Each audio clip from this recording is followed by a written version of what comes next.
Por esta información vamos a darle la bienvenida a nuestros invitados de esta noche. Balbina Flores, representante en México de la organización Reporteros Sin Fronteras. Bienvenida. Muchas gracias, buenas noches. Buenas noches. Y Ulises Castellanos, director de Zona Cero. Gracias a ambos por estar aquí. Bienvenido, Ulises. Hola, Joely. Hola, ¿qué tal, Balbina? Buenas noches. Medios internacionales lamentan y expresan la preocupación por el riesgo que enfrentan periodistas en México. ¿Cómo evalúan esta situación? Comienzo contigo, Balbina. Bueno, es una situación que nos preocupa porque no hemos visto un descenso de la situación de las agresiones a periodistas en México. Hemos registrado cada año números que nos tienen muy preocupados. Este 2021 hubo 10 periodistas asesinados, de estos por lo menos 7 estaban vinculados con su labor periodística y 2 periodistas desaparecidos. Solo por dar estos datos de 2021 podríamos profundizar en otros, como son, continúan las amenazas en más del 60%, estas amenazas provienen de funcionarios públicos. Entonces, el contexto de inseguridad y de impunidad que hay en México es algo que no ha retrocedido. Ulises. Bueno, mira, tú ya diste unas cifras terribles hace unos minutos en tu noticiero, dieron las cifras. Ustedes manejan cerca de 50 muertos en los últimos 3 años y pico, digamos, lo que sería este periodo sexenal. Este no es un problema atribuible a este gobierno, es un problema que venimos arrastrando desde hace por lo menos 4 décadas de manera sistemática, y a lo largo de la historia de México también, si uno revisa, ha habido asesinatos de periodistas desde principios del siglo XX hasta la fecha, pero obviamente nunca con esta dimensión, es decir, estamos hablando de una decena de colegas asesinados más o menos por año. Y eso es un número bastante alto. México está ya, como siempre, como tercer año consecutivo, en el primer lugar de periodistas asesinados. Solamente nos compite Afganistán. Y la diferencia es que este es un país que se supone que está en paz. Entonces te podrás imaginar que el dato es escalofriante. Obviamente, desde mi perspectiva, hay muchos factores que contribuyen a este terrible problema. Los vamos a ir, si quieres, comentando a lo largo de la conversación, Joely. Claro, Balbina, ¿coincides con este punto que bien señala Ulises? No es una situación que se pueda registrar solamente durante la administración de López Obrador. Viene ya desde administraciones pasadas. Sí, estoy de acuerdo, es una situación que viene desde administraciones pasadas, digamos, las más sangrientas en los gobiernos de Felipe Calderón, que fue cuando inició la guerra contra el narcotráfico, y posteriormente de Enrique Peña Nieto. Aquí lo grave es que en esta administración han seguido ocurriendo estos asesinatos. Solo por decirte un dato, la Secretaría de Gobernación en sus estadísticas considera que hay por lo menos 50 periodistas que han sido asesinados solo en esta administración.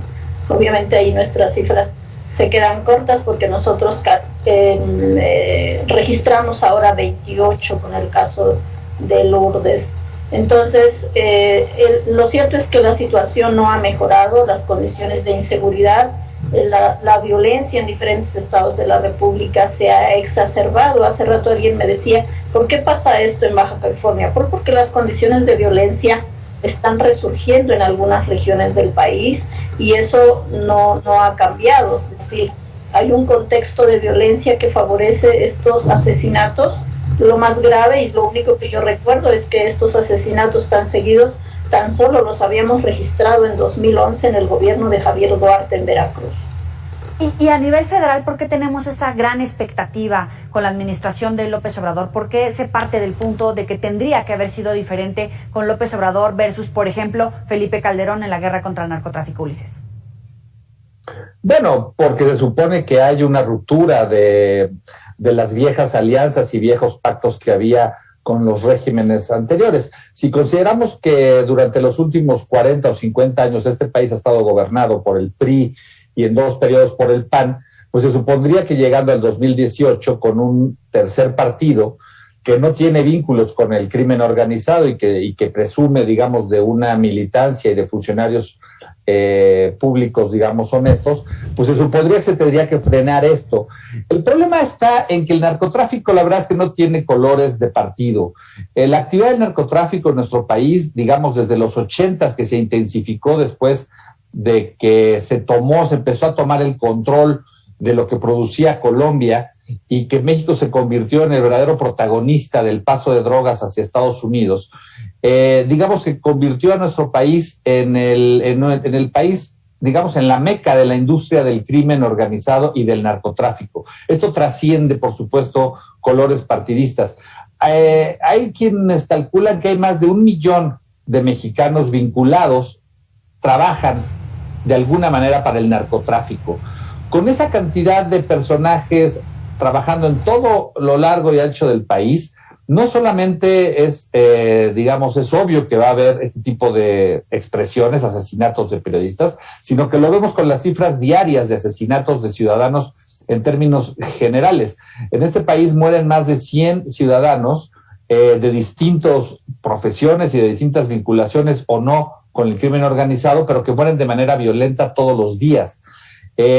No podría estar fuera de eso, digamos, nuestros compañeros periodistas. En el caso de los periodistas es, digamos, doblemente grave porque se presume que todos los casos, o en la mayoría de los casos, estos asesinatos tienen que ver con la profesión.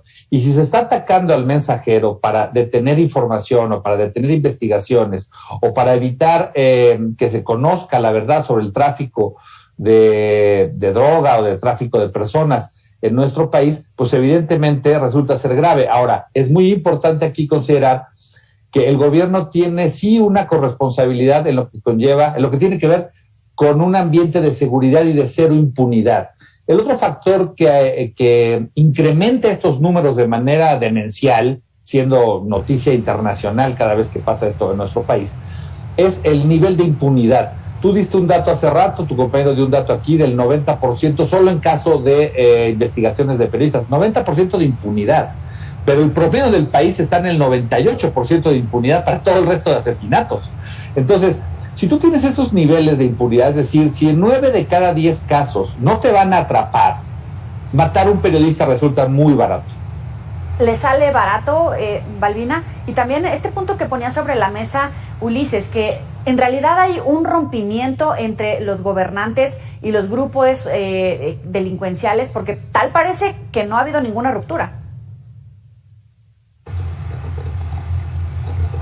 Bueno, la verdad es que las condiciones de inseguridad continúan en diferentes regiones del país. Lo de la ruptura habría que analizarlo muy a fondo, porque lo que es cierto es que si bien el gobierno federal ha establecido una serie de políticas con relación a este combate contra la corrupción, lo cierto es que las estructuras originales de vinculación de políticos con el narcotráfico en las localidades, en los municipios y en los gobiernos estatales no ha cambiado. Es decir, hay estructuras que siguen intactas y que no se han movido.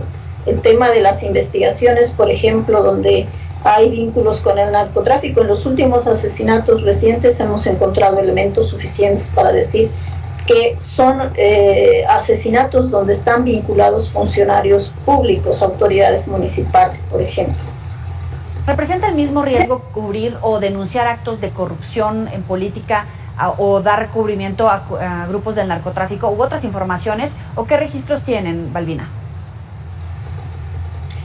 Bueno, en el caso de los periodistas y los defensores de derechos humanos, que por cierto la cifra me parece que van más de 60 asesinatos en esta administración, es un dato bastante fuerte, digamos, son las poblaciones más o los sectores más vulnerables que hay en este momento por el tipo de actividad que realizan en las diferentes regiones del país. Entonces, la situación es que no hay acciones preventivas que vayan encaminadas realmente a establecer mecanismos de protección eficaces.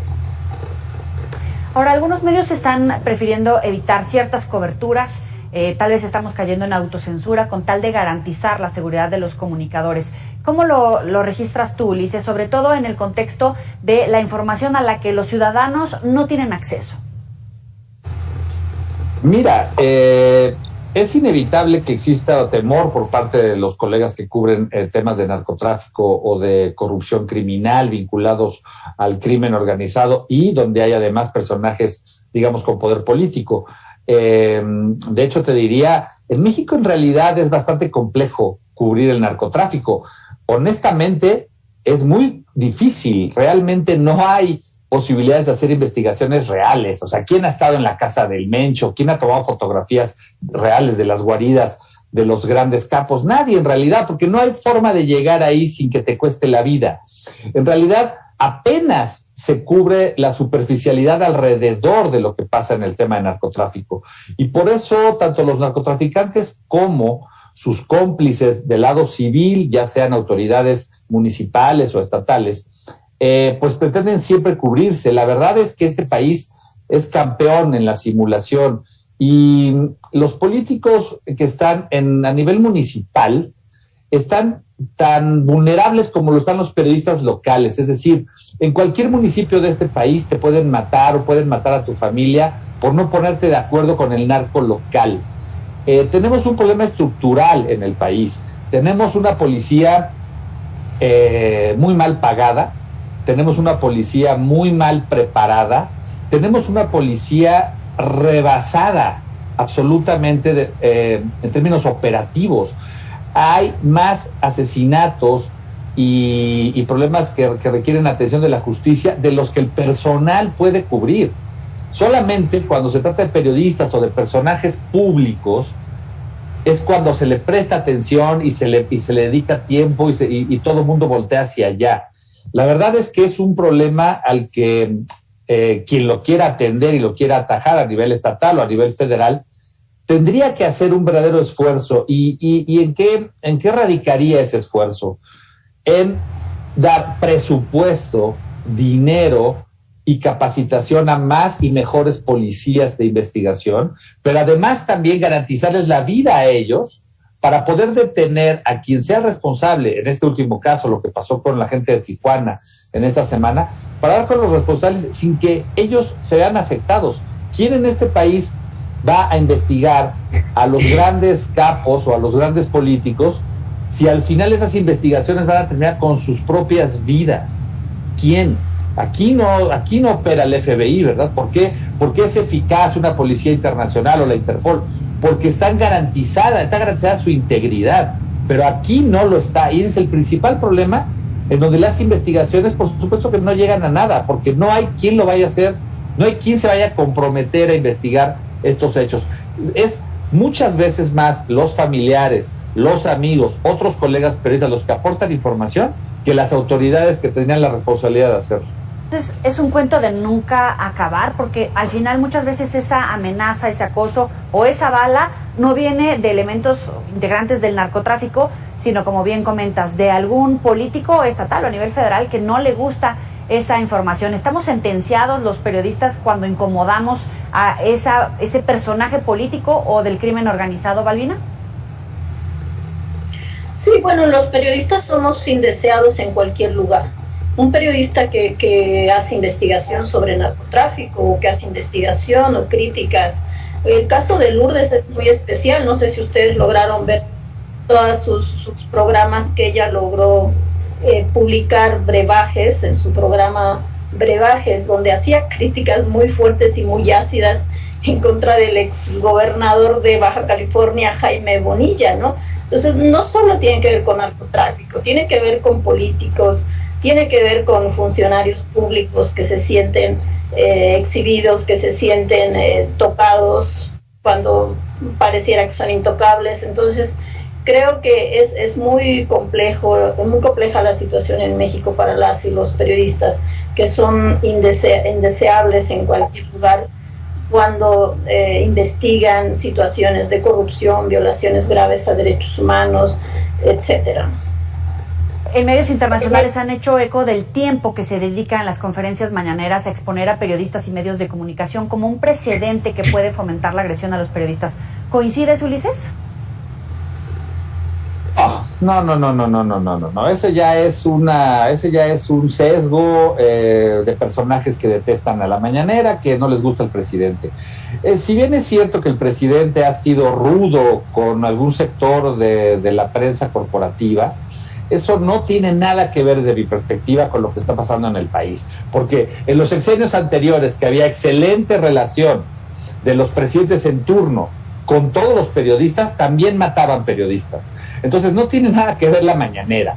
En la mañanera no se expone ni están hablando de coberturas de narcotráfico o qué hacen los periodistas que cubren narcotráfico. Se habla sobre política y se habla sobre la manera como se comportan ciertos periodistas o ciertos columnistas. Yo en lo personal no estoy de acuerdo en que se denoste, en que se estigmatice a los periodistas de ningún color y de ningún sentido. Eso no debería de pasar. De hecho, por el hecho de que suceda, se viene este comentario, pero no tiene nada que ver. ¿Ustedes creen en serio que los narcotraficantes están viendo la mañanera y después de eso deciden un atentado? Por favor. Es obvio que hay una descomposición en la conversación general en nuestro país. Es obvio que hay se ha perdido el respeto a muchas instancias en nuestro país, pero también se le ha perdido el respeto al periodista, y por eso yo estoy en contra, digamos, de que se le critique de esa manera, sin pruebas, o que se malinterprete como asuntos personales. No tiene nada que ver. Es un estilo personal de gobernar que nos vendría bien si se moderara o si lo dejara para otros espacios o otros personajes, pero de ninguna manera tiene que ver con el saldo de muertos que tenemos. ¿Coincides, Balbina? Bueno, creo que las mañaneras, si bien es cierto que son un ejercicio de libertad de expresión, la presidencia está en su derecho de hacerlo, pero también es cierto que en un país tan peligroso como México para hacer periodismo, estigmatizar, descalificar, señalar de manera directa a periodistas y medios tiene sus riesgos. Si bien dice el presidente, bueno, hasta ahorita no han matado a ningún periodista allá fuera de Palacio, pero lo que sí es cierto es que el ambiente se enrarece, se polariza y no contribuye. Lo que ha dicho el relator de libertad de expresión de la CID es que el tema de las mañaneras se tiene que revisar profundamente, se tiene que seguir de acuerdo a lineamientos internacionales de respeto a libertad de expresión y del ejercicio de otros mecanismos. No es que deba desaparecerse o que no esté bien, simple y sencillamente se tiene que replantear ese ejercicio. Balbina, muchísimas gracias por estar con nosotros. Balbina Flores, representante en México de la organización Reporteros Sin Fronteras, y Ulises Castellanos, director de Zona Cero. Gracias a ambos por estar con nosotros. Muchas gracias, Juan. Gracias a ti. Buenas noches. Sabe que puede recuperar estas y otras entrevistas en nuestros próximos espacios informativos y también en las redes sociales. Antes del corte, vamos a ver este video. La Comisión Nacional de los Derechos Humanos